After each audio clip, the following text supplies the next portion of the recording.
Good afternoon, everyone, and a warm welcome at our Fellows Public Talk series. I'm Claudia Rizzini, the Executive Director of the Fellowship Program at the Harvard-Radcliffe Institute. It is my pleasure to introduce Santiago Mostin, our David and Roberta Loggi Fellow. The power of art lies in its malleability. It serves as a bridge for communication, transcending language barriers and political divides. Art reflects social realities and challenges prevailing narratives. Santiago creates films and installations that test the divide between disparate culture spheres.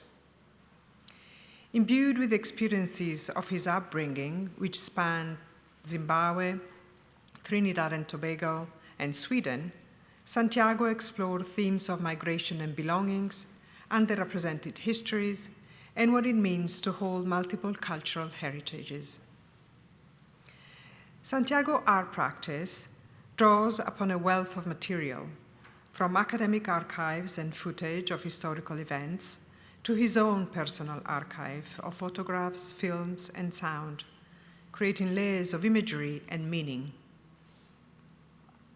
Using the language of images, Santiago re-examines the intersection between established historical narratives and individual memory, and considers how they extend or challenge broader histories.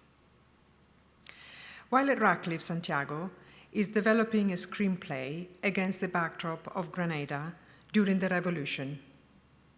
Told through the eyes of three revolutionary female educators, the script reimagines everyday life in Grenada over the course of 4 years of revolution.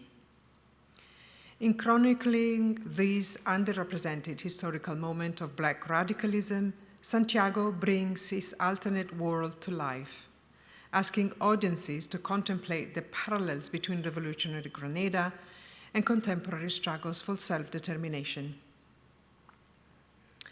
The Q&A portion of the public talk today will be moderated by Sonal Kolar, this year's Hills Bush Fellow at the Radcliffe Institute and Professor of South Asian Studies at the University of Pennsylvania. And now please welcome Santiago Mostin.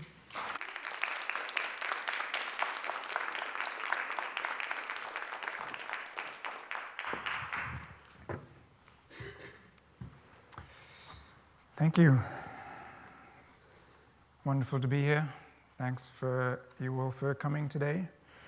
I'm going to spend the time I have here today speaking about images and identity and the angle of approach that my practice has taken over the years to these two concepts. Hopefully I'll be able to work through some thoughts around their use and their misuse a little bit, especially as they relate to various histories that have coincided with my own.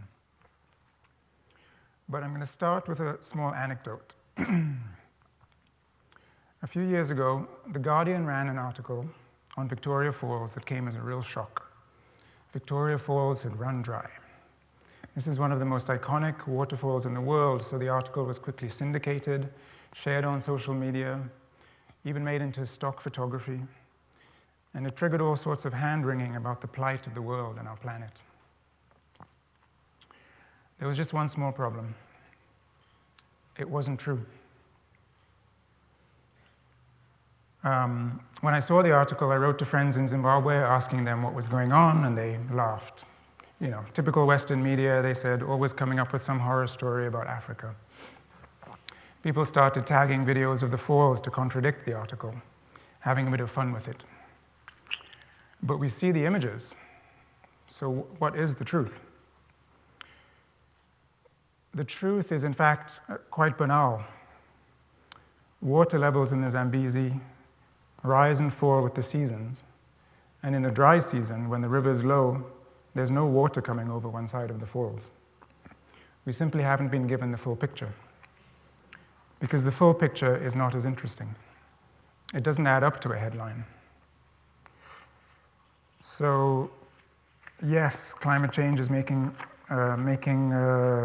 rainfall more erratic. The levels of the river go up and down, but the framing of the falls as having dried out is what compels the headline and what perpetuates the idea of a crisis in the global south. It's a simple example, but this is one of these depictions that I have an aversion to, I suppose, having grown up in parts of the world that have these negative, or at least overly simplistic, readings in the West. So through most of my 20s, I was part of a specific community that had taken me in when I was at a low point. And that period was devoted to radical, non-urban collective practice. I made intimate photographs for 2 years down the Mississippi, on freight trains, in rural punk gatherings around this country that were beautiful and celebrated, but I'm not going to show them to you here. Because at some point in the middle of it all, I basically lost faith in photography, in the making of images, and in what it could do. I stopped believing in the collective as well, because the gap between how we spoke about ourselves and what we stood for, the gap between that and the harm and abuse that became the everyday reality of this traveling community was eventually too much for me to bear. One of the last photographs I made in this period was a difficult one, but I want to show it here today because I think it might be instructive. It was made after a deal with a man in Florida, but there was a wrongness to the space between us. Me standing, him prone, the rejection, but also the stare that made me step back when I developed the photograph and question everything about how I was relating to other people in the world. It was something that I felt in the way of childhood without having words to put to it. But these days, thanks to Fred Moten, Trinity Minhar, and other theorists, there are words that give shape to that wrongness. Thinking of the angle of extraction between a maker and a subject, or the insistence of speaking nearby, the documentary subject, rather than about them. But at the time, the feeling was pre-verbal, and I needed to work through it in a different way. The first turn away from collective practice was inward to the self, but still out in the world, trying to figure out what the place of the individual was, my own place, let's say selfishly or youthfully, in the wider currents of contemporary life. I made a work where I got into a small rowing boat and crossed a section of the Aegean Sea between Turkey and Greece. The work being the physical labor of getting my body across the ocean, as well as an attempt to bring some sense of the vernacular reality of these coastlines into view. This is the territory of the Odyssey, of the great population exchange of 1923 between Turkey and Greece, and of the widely documented and sensationalized migrations of the late 2010s, which were ongoing for years prior and still continue out of the media spotlight.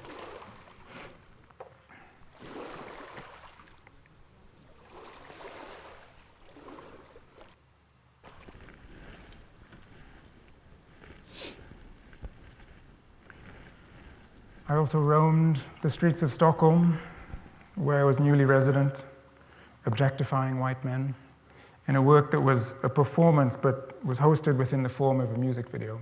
And I'll show you a section of that here.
I've always been interested in how you can relate with emotions to your dislocation from a landscape.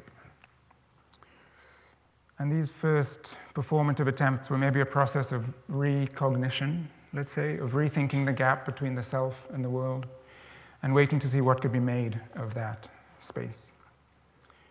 And often in these attempts at, let's call them psychogeographic echolocation, what begins as an archaeology of cultural norms rises up and becomes something more revelatory. More than once, traveling in this country, I've had an encounter with someone who has made a hand gesture or has had a certain lilt in their voice that has immediately and instinctively taken me back to my childhood in Africa.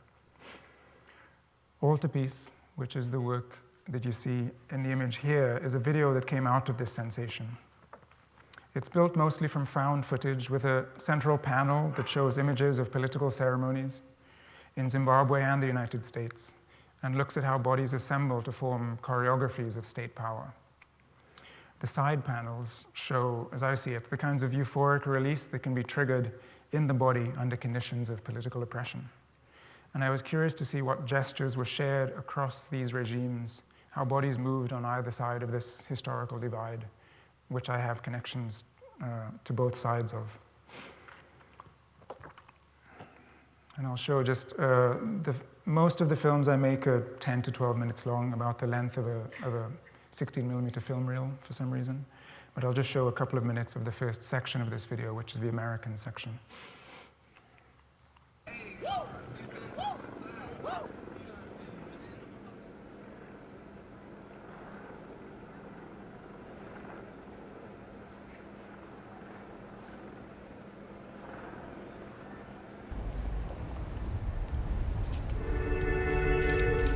Steps, walking down.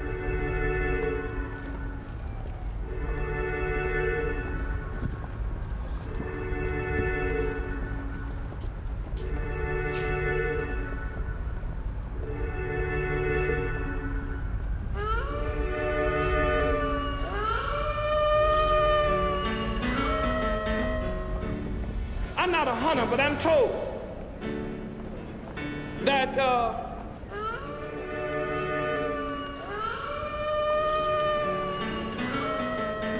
in places like in the Arctic, where indigenous people sometimes might hunt a wolf, they'll take a double-edged blade and they'll put blood on the blade and they'll melt the ice and stick the handle in the ice so that only the...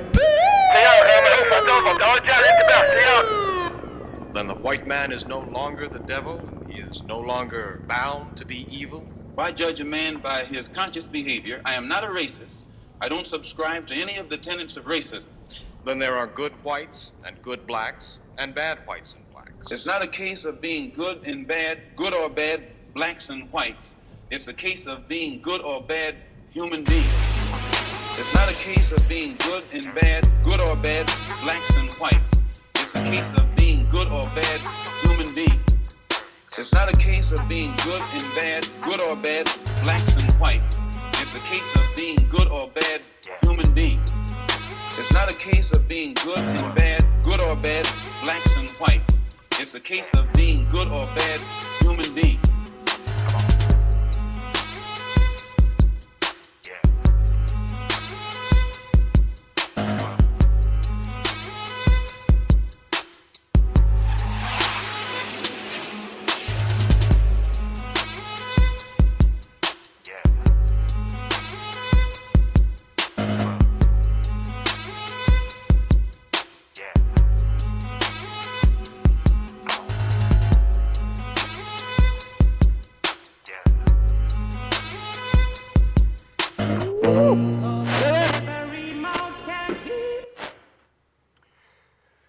In the same space as the video, which plays on a loop, there's a found photograph on the opposite wall, a very small one, which shows this quite sublime moment between two people with really no critical distance between them whatsoever.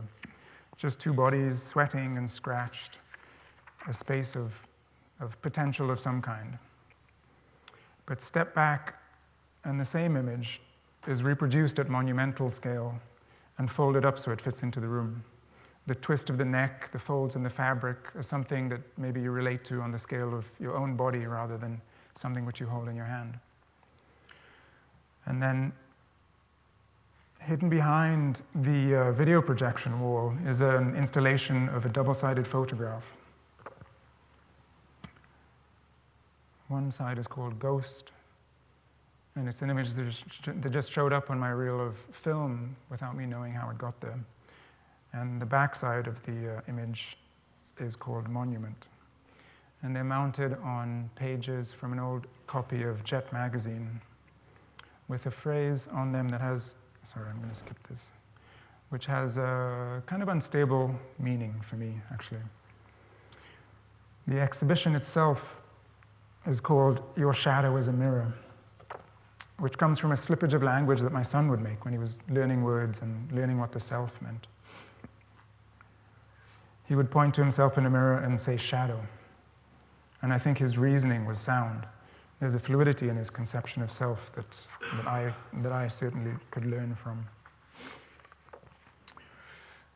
Of course, images do play a central role in the production of reality. The etymology of the word is interesting. The Latin imago is an imitation or likeness, even an apparition, let's say. Something that's not quite the real thing. Alberto Queiro, the poet invented by Fernando Pessoa, once wrote, "I regard dreams as I regard shadows. A shadow is real, but it's less real than a stone. A dream is real, otherwise it wouldn't be a dream, but it's less real than a thing." And maybe that's where we can situate the reality of the image as well. In psychology, imago refers to an unconscious mental image, typically developed in childhood, that can influence how you relate to others later in life. The imago is also the last stage of an insect's metamorphosis, also known as the imaginal stage. This is when an insect casts off its disguise and becomes a true representation of its species.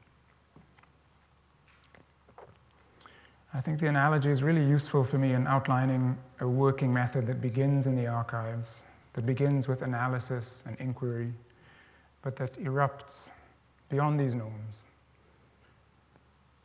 into something closer to prayer. So this is the academy. As Fred Moten has put it, we move from a practice of critical scrutiny to something on the order of devotion.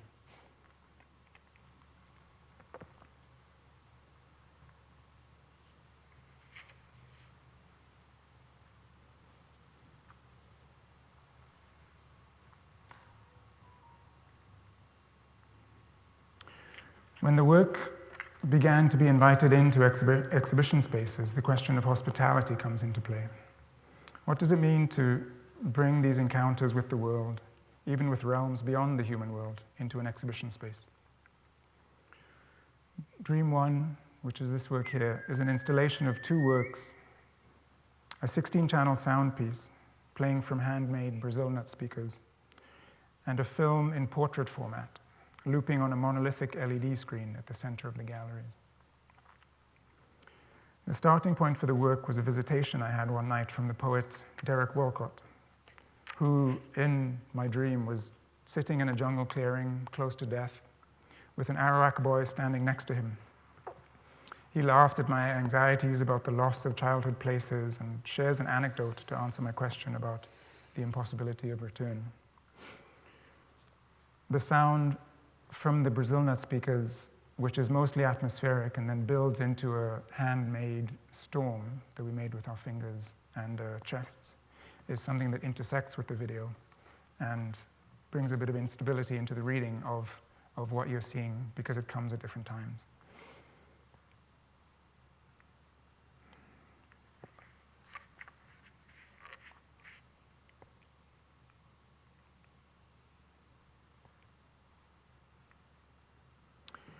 I think the concept of the jungle is helpful here, or bush, as you'd say in Trinidad.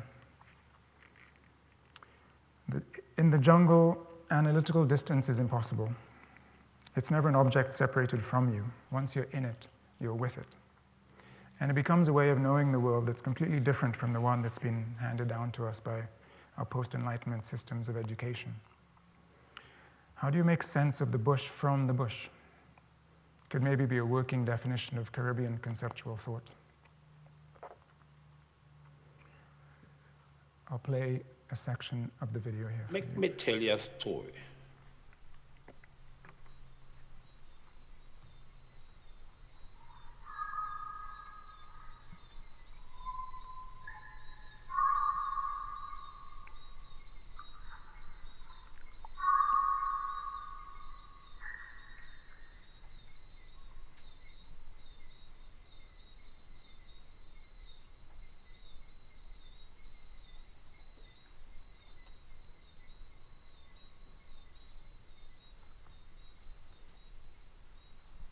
You're writing these days?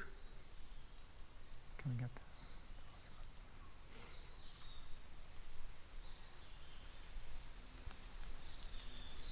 What are you writing?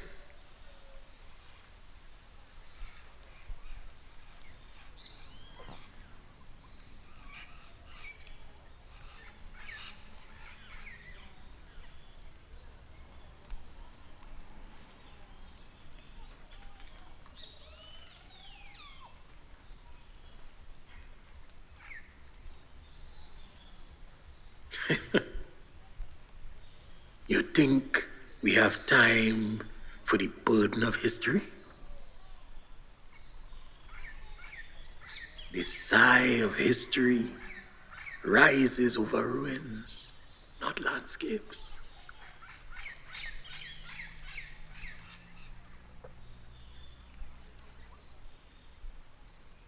You see any ruins to sigh over here?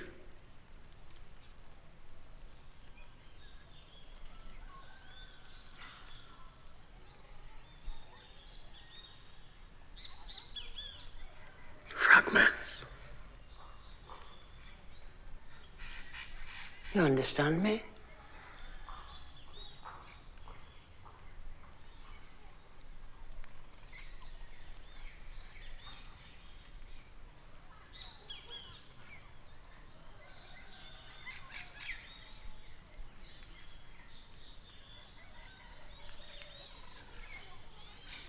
Sounds familiar.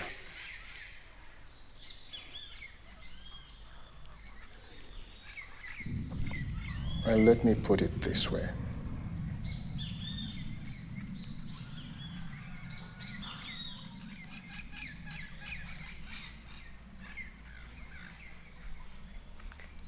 Let me put it like this. A man named Winston Bailey was walking home late one night after the show. He was passing by the big tree behind Lady Young Road when he heard a baby cry.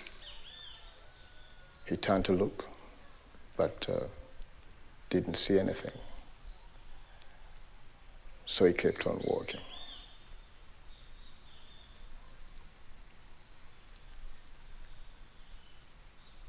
He heard the cry again, and he stopped. This time he walked back towards the sound.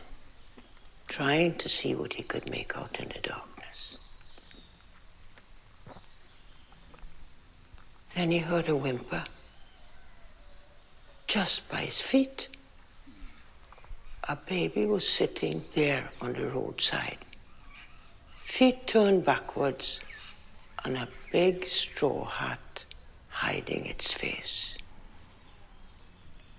It was a twin. A restless ghost child looking for a playmate.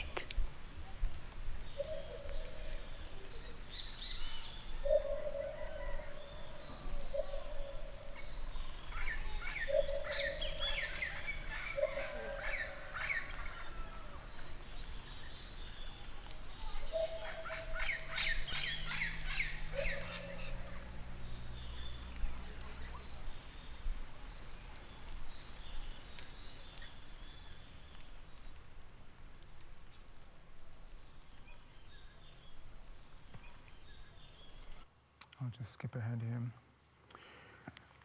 Towards the end of the video, the boy actually speaks. He has the final say in the film, speaking some of Derek Walcott's words in a dialect of Lokono, which is the language of the indigenous islanders in Trinidad before they were driven out. It's an endangered language, so it was difficult finding speakers, and then also making the translation was interesting as well. There's no singular word for place. There's where you are, where you're going. The word for root is kuda. The word for muscle is kuda. The word for river is kuda. Cura in Latin, of course, is care or concern, which gives us cure, curate, security, curiosity. In any case, this is what the boy says. The secret is not to ask the wrong thing of this place, not to demand an ambition of it that it has no interest in. You are both fragments of Africa originally, but shaped and rooted now in the island's life. You are illiterate in the way leaves are illiterate. They do not read. They are there to be read. And if they are properly read, they create their own literature. This work, I think, is... There goes the storm. This work, I think, is committed to a kind of ecological thinking. The idea that what matters lies between us, not within us. And the goal is not to create something that frames or describes other realms, whether they're historical or spiritual or cultural, but to create something that emerges from a dialogue with these spaces that exist beyond our given frames of knowledge. And just for a brief segue, I feel like generative media is another space for dialogue between what we know and what we don't. And I won't go into it much, but I just wanted to mention this chatbot that we built and installed in a new art center in Copenhagen. It imagines itself as a building and gets into conversations with people in the building about its existence, asking questions, referencing Simone Weil, Bachelard, for example. I think you lost something. And I see it as a kind of acoustic shadow for the building, giving it a bit of emotional darkness. To written culture. Sometimes it just sings. All those centuries ago. You look, but you've lost the ability to really listen. And then here's my photograph again, loaded into Veo 2, which is one of these small image-to-video developer tools online. And I think it gives a really fascinating response to my concerns about the angle of engagement or the angle of approach to the subject. So I put the photograph in, and it produced a video, and it did this.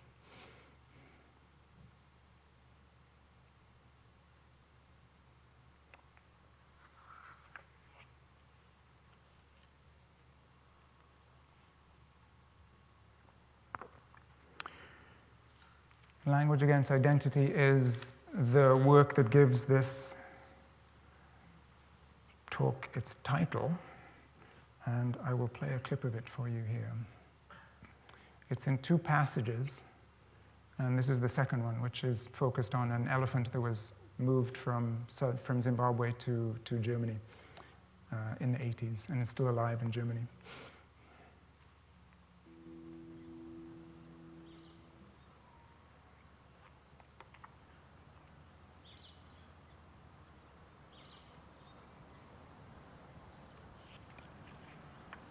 Sometime in 1985, a female elephant was born in Hwange National Park, a newly independent Zimbabwe.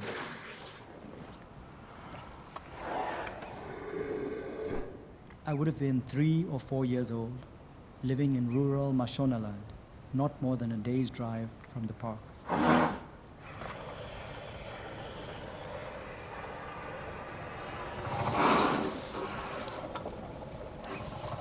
2 years later, the elephant's family was killed in front of her eyes, and she was taken captive.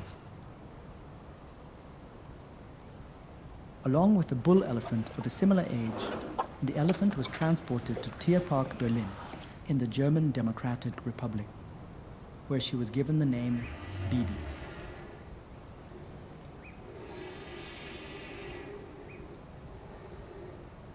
Zimbabwe and East Germany shared non-Western political sympathies, and it would have made sense that an exchange took place, given Germany's ongoing obsession with the elephant as an exotic symbol of colonial power.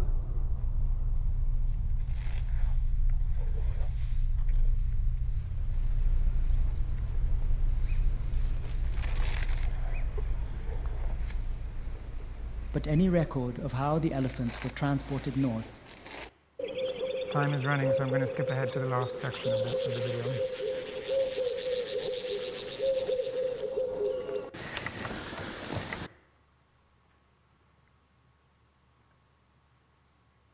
Of wild animals. An answer is revealed in the background.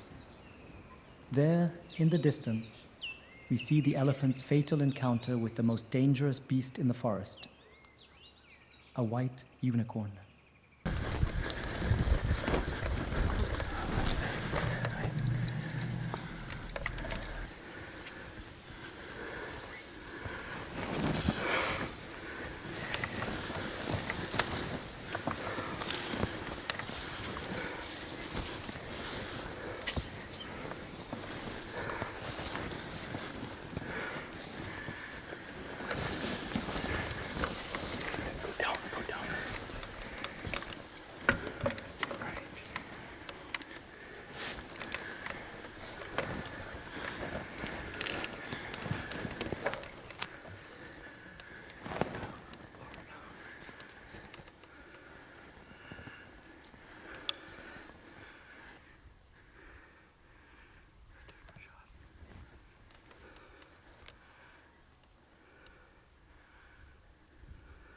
Oppose, mammal,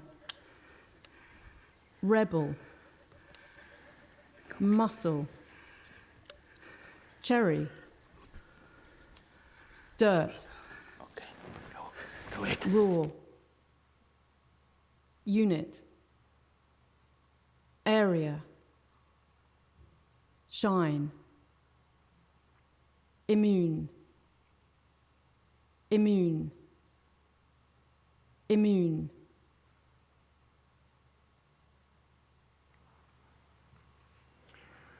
And so finally, I'd like to just touch on Grenada. It's a project which is very much still in development, but I'll give an introduction to the context and the content so far. What was the Grenada Revolution? From the American perspective, it was a sudden but minor regional crisis in which President Reagan ordered the invasion of the small Caribbean island in October 1983, following an internal crisis within the leftist leadership. But let's keep Victoria Falls in mind and widen the frame a little bit. Eric Gairy was a leader, Prime Minister of Grenada for 30 years or so, essentially a dictator, seeing the country through independence, but becoming more and more violent and making friends with Pinochet and disappearing those who threatened his power. And in 1973, a group of young Grenadian lawyers and educators formed the New Jewel movement, a coalition of progressive political groups they had established since coming back from universities abroad. Two of the leaders of this group were Maurice Bishop and Bernard Cord. Bishop was tall, charming, lighter-skinned, wildly popular. God took his time when he made Maurice, is what people would say. Bernard was an economist, a stickler for numbers and rules, and came from a less privileged background. His father once worked for Maurice's father, helping him to get his accounts in order. This is Maurice, and this is Bernard. The Jewel Boys, as Gairy would call them, spent the mid-1970s in a project of radical socio-political engagement. They went parish to parish in Grenada, holding people's courts or listening sessions where they would hear the grievances of everyday Grenadians, and from these gatherings, they produced a manifesto. It was not without risk, of course. March 1979, after years as an ineffective opposition party in local parliament, tired of being victims of Gairy's gangs, and with credible evidence that he was preparing to have them killed, the New Jewel Group took over the country in a nearly bloodless coup. and over the next 4 years proceeded to enact all of the changes they had gathered in their people's courts across the country. Maurice became prime minister, Bernard his deputy. Their vanguard party was versed in Marxist-Leninism. They would sing the Internationale after meetings, but really they were more focused on local issues, on rebuilding Grenadian society from the ground up, and doing away with the oppressive legacies of the colonial system. So it sits uneasily in narratives that frame it in terms of the conflict between socialism and capitalism. Education and healthcare were top priorities. Jackie Kreft was the Minister of Education, partner to Maurice Bishop, but not his wife. The national budget was a public event, drafted over several months with tens of thousands of Grenadians contributing their opinions on it. The dictator was gone, the shackles of oppression were off, and there was joy and energy across the country. Progressive allies around the world celebrated Grenada, and some, inspired by the indelible speeches of Maurice Bishop, decided to move to Grenada to take part in the building of this practicable, feasible utopia. This included my parents, who, as soon as I was born, packed up and left the United States with one-way tickets to St. George's.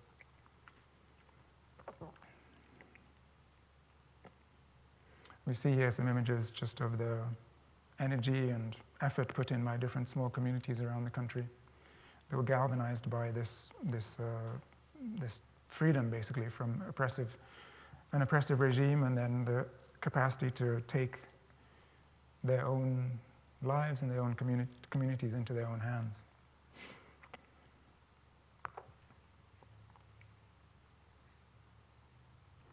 And here's some words from Maurice Bishop when he spoke at Hunter College in 1983. They give all kinds of reasons and excuses, some of them credible, some utter rubbish. There's an interesting one that we saw very recently in a secret report of the State Department. I want to tell you about that one, so you can reflect on that one.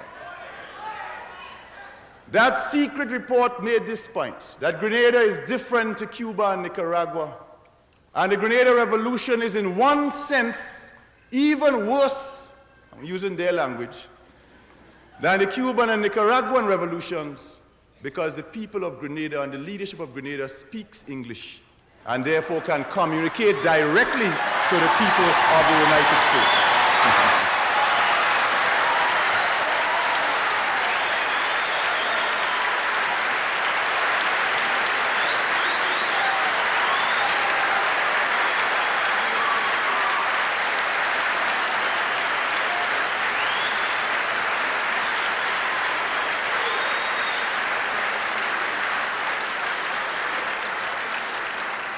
I can see from your applause, sisters and brothers, that you agree with the report.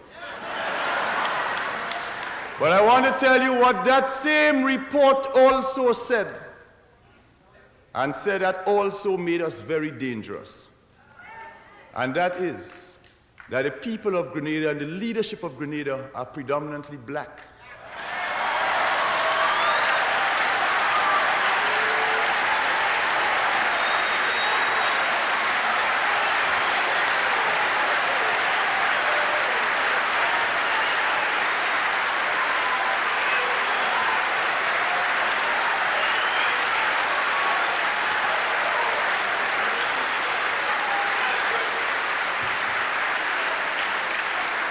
They said that 95% of our population is black, and they had a correct statistic. And if we have 95% of predominantly African origin in our country, then we can have a dangerous appeal to 30 million black people in the United States.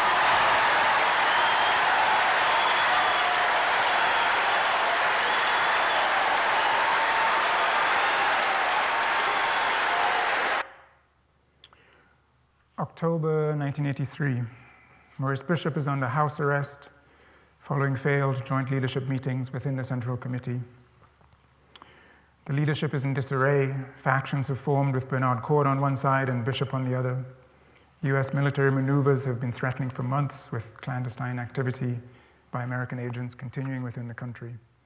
Rumors are running wild. The connection between the masses of the people, deeply supportive of Bishop, and the leadership has been cut off. In a sequence of days, certain events are triggered. Maurice is freed by a crowd of thousands from house arrest. They carry him to town. They make a turn up to the fort. The army opens fire on the people. That ends with the arrest of Maurice Bishop, Jackie Kreft, and 6 others being lined up against a wall at Fort Rupert and executed by their own soldiers. A few days later, the US military invasion came, and the bodies of the leaders were never found. But then how to translate all of this into the language of cinema in a way which doesn't trivialize it, that doesn't turn it into entertainment? And more importantly, how do we make images that go beyond the tragedy, not to something as simplistic as hope, but that give us a sense of the energy of a society remaking itself for the better? Eric Rogoff, the visual theorist, writes that the moment in which loss is clearly marked and articulated is also the moment in which something else, as yet unnamed, has come into being. The space I'm trying to work in exists on the backside or in opposition to these images made by the US military as they descended on Grenada. This image here actually is Sue Coe's United States successfully bombs a mental hospital in Grenada from 1985. But I've gathered images which have been made by the military as they came into Grenada. And I'm looking at those, thinking of those. My head is filled with various witness accounts, personal documents, and memoirs of the leadership. In a few weeks, I'm going to meet Bernard Cord and film him. He's blamed by many for triggering the final descent into violence at Fort Rupert, but perhaps at the same time is one of many victims of circumstance. The dramatic arc of the film is framed by 3 characters close to the revolution. 3 women who bore witness to the hysterical goings-on of these men pumped up on ideology, wanting the best for their country, but not being able to escape the inherited burden of retributive violence, or manners, as they'd call it. That is the legacy of the plantation economy of these islands. It's a delicate task when the reality reads like a Greek tragedy, but these women would redraw the circle of narrative around their points of view and hopefully redirect our imagination towards the possibility of other outcomes. Certain scenes, certain images are quite clear for me. The storming of the army barracks at dawn, Maurice's voice crackling over the radio waves announcing victory, the crisis meeting of the Central Committee in a hot room filled with rum and cigarette smoke, Maurice's mother, Alimenta Bishop, visiting with him and Jackie under house arrest hours before their end. 2 childhood friends, Maurice and Bernard, spending afternoons playing cricket and waiting for their fathers in downtown St. George's. I was 2 years old when the Americans invaded. I spent days being hidden under sofa cushions, underneath a table, while machine gun fire and airstrikes from helicopters rained down outside. I don't have any memories of the invasion, but every night until about the age of 5 or 6, I would have the same dream. And I've always imagined that the final scene of this film would be this image. And in fact, this is the direction in which I've been conceiving of the work. I wake up at night and run outside into a clearing in a village with houses on low stilts. I'm looking for my mother, or I'm looking for something precious that I can't find. People are running back and forth, shouting and screaming, but everyone and everything is on fire.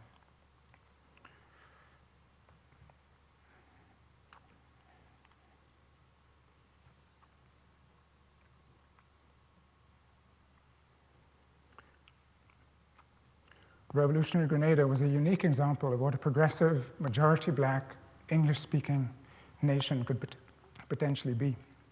And I think this has value in a time when there are few visible alternatives to neoliberal democracy.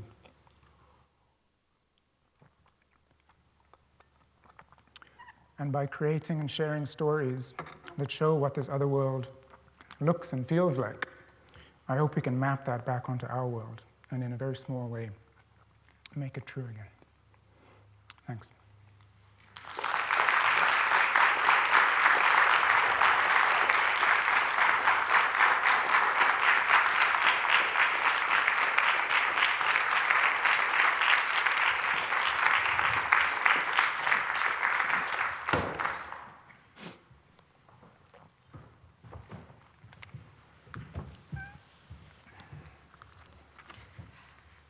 Thank you, Santiago. That was thoughtful, poetic, inspiring, and wonderful to see at this scale and with this audience. I have been struck by the use, your use of the words today and in other conversations, small and minor.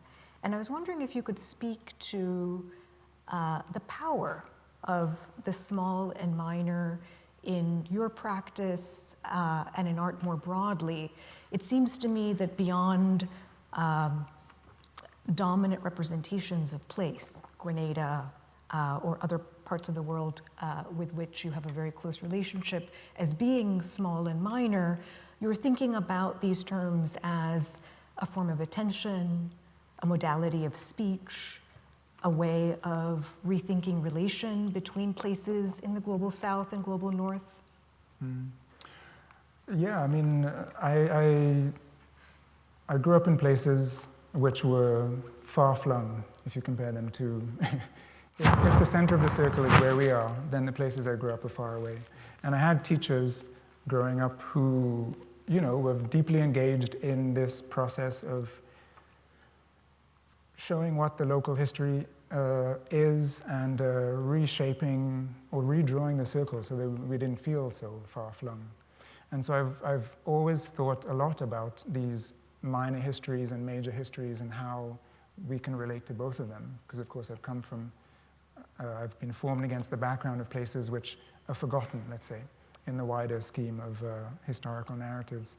And so it's just become a working method in a way of just focusing in on occasions, on moments which, or even on histories which aren't necessarily ones that rise to the level of history with a capital H. And then of course there's a process of trying to translate that into something which does take a visual form in one way or another.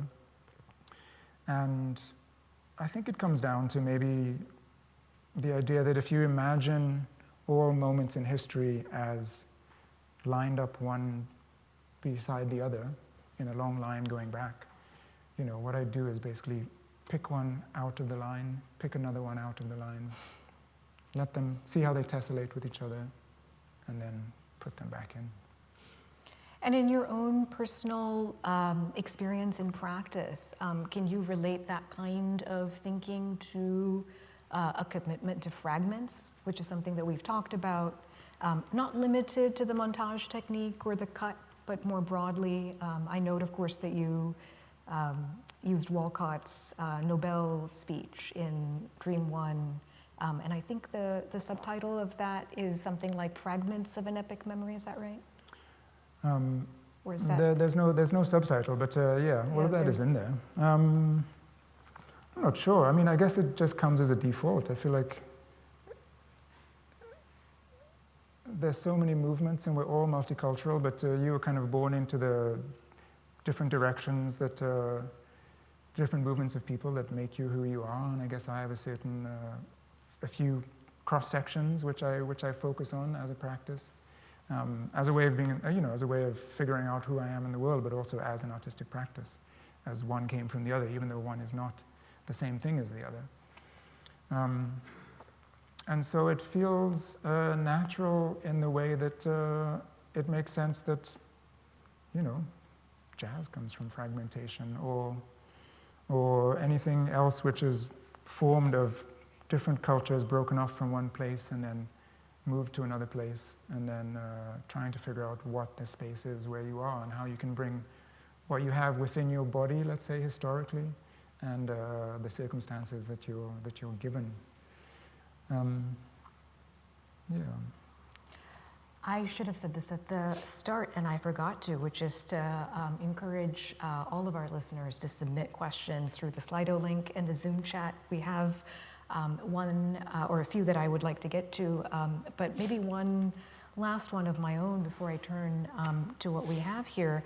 And it's the moment in your presentation today where you showed an image of the cicada and presented a distinction between analysis and prayer and the aspiration or belief, perhaps, that art is akin to a kind of devotion. And in our conversations, you've said something about how art has the potential to tend to spirit worlds and spiritual conditions in a way that perhaps other forms of representation don't. You see that very clearly in Dream 1 with the reference to the ghost child, the Duen. But I think that the idea of art as meditation or movement is something that you see across a body of work, Citizen, Altarpiece, Dream 1, Language Against Identity. I was wondering if that's something that you're developing consciously, or it is something that's emerged from the work. I think it comes, like I mentioned, I think it comes out of a dialogue, a relationship with what the work is and who I am and what the work needs. And I guess maybe the best way to think about it is that it's a question of attention. I think attention to a degree, attention can go to such a degree that it becomes something which is devotion, or becomes something which can be akin to prayer. And I suppose that's maybe how I'm looking at or thinking about these places and these relationships that I have to the places, that I'm just dialing in, basically. And I suppose if you go all the way in, then it can kind of blossom out into something which feels, or hopefully you feel this in the work, that it kind of breaks out of the structure which was interesting for me which led me into it in the first place, and then becomes something of its own. I guess my hope is always that when I'm making something, that the work itself will start kind of telling me what it needs, And I really feel like a servant, really. It's not that I'm the one leading or the one saying that it should be this or it should be that, but if I have an idea and then I start kind of scratching a little bit and then I start building it, and if something starts coming back, something starts rising up, then maybe I feed that and see what it becomes, and then it goes in a certain direction. I see if it needs something else, and then you tend it, and then it becomes something which does bloom. This is a weird set of metaphors around plants and flowers, but. Yeah. I was very struck in the presentation by the recurring dreams, omens, prophecies, and signs that emerge in the work and that are really transporting. I mean, there's something about the work that's always shifting the viewer's position in relation to places, but also moving between intimacy and distance, or between different spatial positions. And that actually brings me to, we have lots of more questions that have emerged. Okay, so let me turn to them. All right. One of the questions that our audience offered was in response to, I think, what you spoke about in terms of your art hosting, or your art being hosted and your art hosting. So this questioner asks what hospitality might look like when so many spaces are haunted by generations of indigenous and other inhabitants forced to wander. And this continues their question, so it's not something that I'm adding to it, but I think this is a comment about your work, which is that how might these ancestors, ghost spirits be honored by gestures that we now proffer when photography, this is their language, has failed to address them? I think it's something you look at in each individual instance when you are, let's say, invited to a space and you interact with the people who are hosting you and think about how they are thinking about their place and their land. I did an exhibition in Lethbridge in southern Alberta in a museum which has two galleries, and the other gallery was hosting an exhibition by an artist who's local, who's from the region, but quite well known in Canada, and is indigenous. And we had a long period over the course of about half a year or a year where I would visit and then speak with her, and then she invited me to come onto her nation, and then we took a trip to one of these sites where the buffaloes were traditionally run off the cliff. And I suppose I just did my best, possibly naively in some way that I don't know, but I think I did my best to try and come to that space and to her sense of that place as humbly as I could, and then basically making something which brought some histories in. And in fact, in the end, I built actually a wall installation with sculptures by Susanna Jablonski and shelves on which Faye Heavyshield put some of her objects, some things which were sacred to her. Mm-hmm. And so there was a kind of dialogue between us, which in the end manifested in a small exchange between the two spaces. And I think it's just one of those cases where it felt okay to be there. You know, at first when I thought about it and was invited, I thought, what do I have to do with Canada? You know, and especially the plains of Canada. But funnily enough, one of the works that I made, or one of the works that I showed there, was linked to the fact of that since I studied geography in the Caribbean and in Trinidad, and it's a kind of like general British post-colonial curriculum, our case study was wheat farming in the prairies. So in my teenage years, I sort of was forced to obsess, because I needed to know it for exams, over where all the train routes were, what the names of the towns were across the prairies. And so this was a landscape that I had kind of in my imagination and my fantasy, which I'd never seen. And so that was my kind of in to that space. And then the exchange was rich, and that was kind of how we did it in that instance.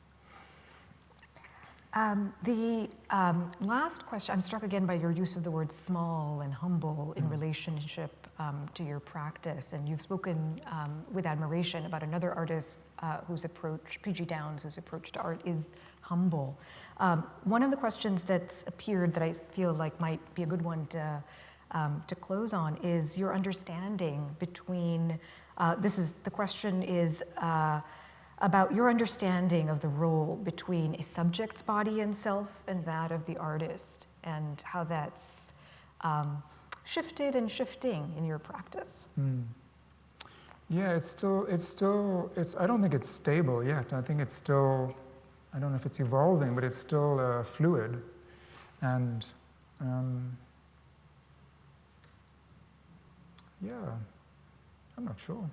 I mean, I guess I would say that you need to, this is also something that I've learned from my partner, but you need to, whatever you film, you know, you can't film something not with love. You know, if you're making a film and your subject, and you have a certain cynicism or humor around that, I think it'll be felt in the image, regardless of how well framed it is or how beautifully lit it is. You know, the sense of what someone who's creating an image, I mean, what a portrait is really is like a sense of what the space is between yourself and someone who is in front of the lens, and that in-betweenness has always been there. You know, at first, of course, for me, it was personal growing up with all these different kind of displacements, but I think it still exists as a threshold moment. You know, it's there in the cut between different images and videos.